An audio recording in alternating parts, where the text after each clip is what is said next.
So I don't know if any of you remember me. I came in at the beginning of yesterday. Managed to not swear in front of the princess, which was quite an achievement.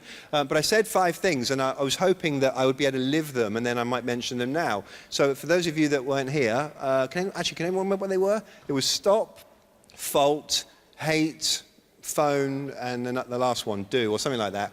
Anyway, so I still take the blame for myself. It's my fault, just as it's all of your fault.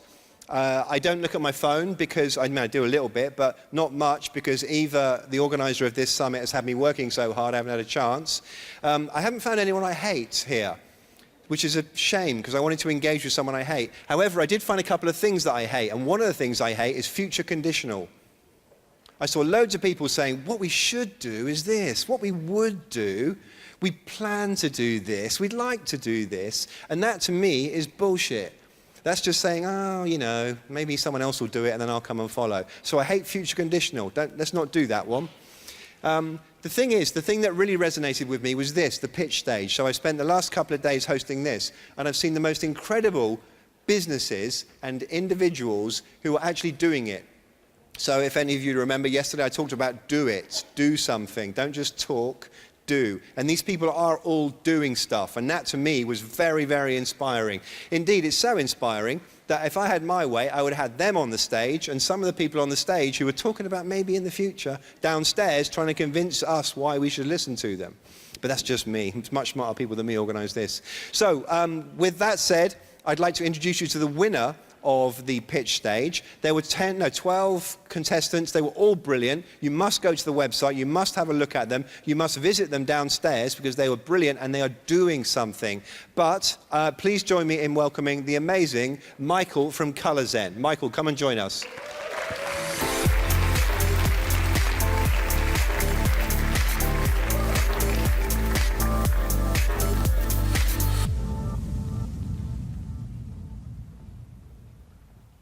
My name is Michael Harari. I'm founder and CEO of a company called ColorZen. And I'm here today to tell you about an exciting new solution to cotton dyeing to make it more sustainable and economical. Imagine this. It's Sunday afternoon. You're flipping through the racks at a local fashion boutique, and this beautiful gray heather polo grabs your attention. You think to yourself, I've got to buy this. You've got a lot of things on your mind. How that polo was dyed is probably not one of them. And why should it be? That describes me a few years ago, until I learned the truth. And the truth is that the way cotton is dyed today is terribly destructive for our environment and really hasn't changed in over 100 years. In fact, this process contributes to 1/5 of our world's industrial freshwater pollution.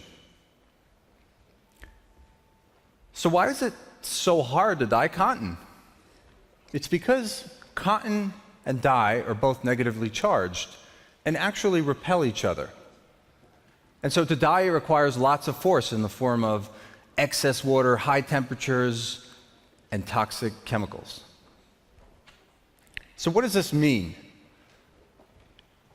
It means that in many developing countries, rivers are dead. People can't fish, they can't bathe or drink. They're getting sick, and communities are being destroyed. This is actually happening. And so the solution became obvious. What if we can change the cotton to a positive charge? The cotton and dye would click into place like 2 magnets, and we can change an entire $30 billion global industry. ColorZen was formed exactly for that reason. It's taken us 6 years and tens of millions of dollars, and we've developed a patented treatment of raw cotton to create that positive charge. The result? You can now dye beautiful garments while using up to 90% less water, 75% less energy, and 95% fewer chemicals. All this happens in our full production factory that came online last year. We're scaling globally today because we're partnered with the third largest contract manufacturer in the world. As we speak, brands, retailers, and manufacturers around the world are producing millions of garments using ColorZen technology. Why? Because now they can produce a product that's not only environmentally sensitive, but also far more profitable. More money. Here's how. ColorZen dramatically decreases the cost of dyeing while increasing productivity at the dye house up to 300%. The technology can bring product to market faster, and there's no investment to implement it. ColorZen is proof that sustainability and profitability are not mutually exclusive.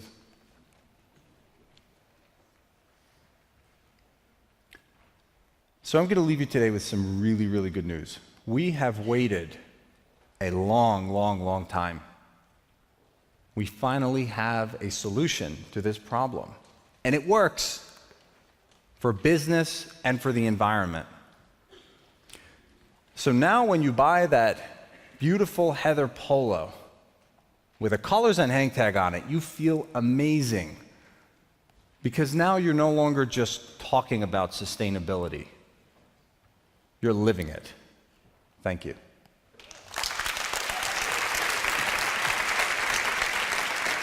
Well done. Excellent. So it's happening. So none of this future conditional bollocks, none of this we should, we would, we'd like to, if only someone would work with us. This is actually happening now. So any companies that are producing anything in cotton that are not using this, you'd need to have a really good reason why that is, or at least be trialing it because it's happening now.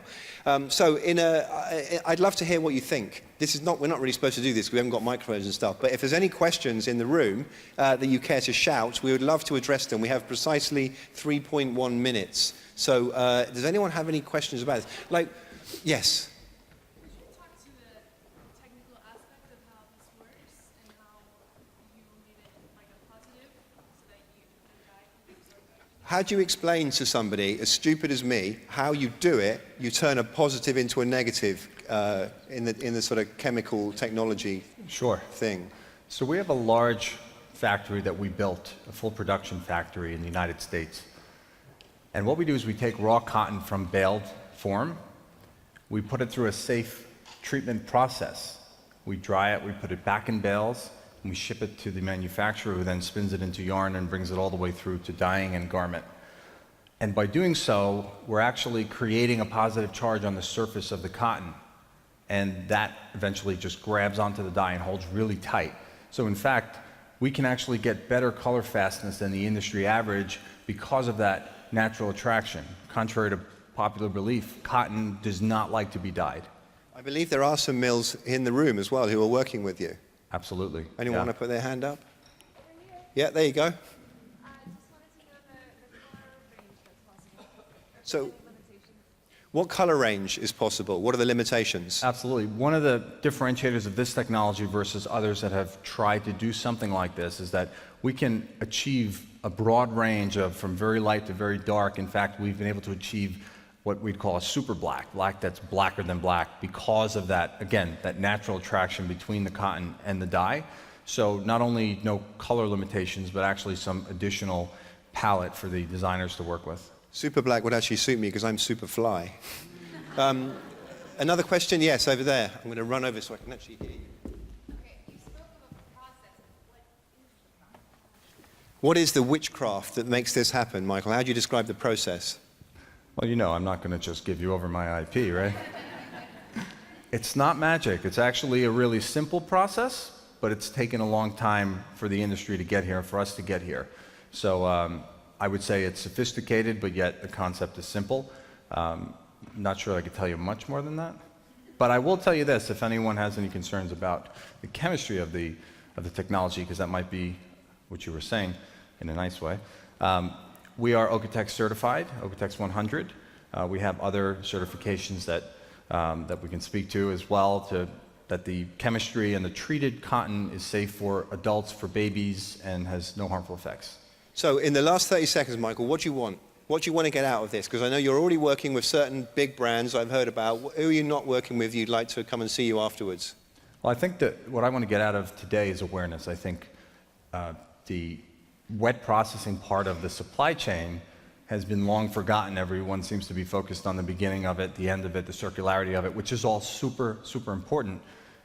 But the reason that 20% of freshwater pollution in the world comes from this industry has a lot to do with the wet processing. So why are we not focusing more on that? So it's about awareness that there is a problem, and it's about saying we have a solution today. It's scaled, it's available, there are millions of garments being produced today, and it's cost effective. In fact, one large international brand that we're working with said to me last week, they really cannot believe that they're producing even better quality products at a better price than they normally would be, getting it to the stores faster because the dye cycle is faster and because there are other creative ways. H&M. Yeah. Well, Simon, I cannot, I can't. Listen, that's fantastic. Michael, In fact, thank you very much. In fact, this polo is dyed with... You look lovely. Can I just say that? You didn't have to ask. Thank you. You do. Ladies and gentlemen, ColorZen.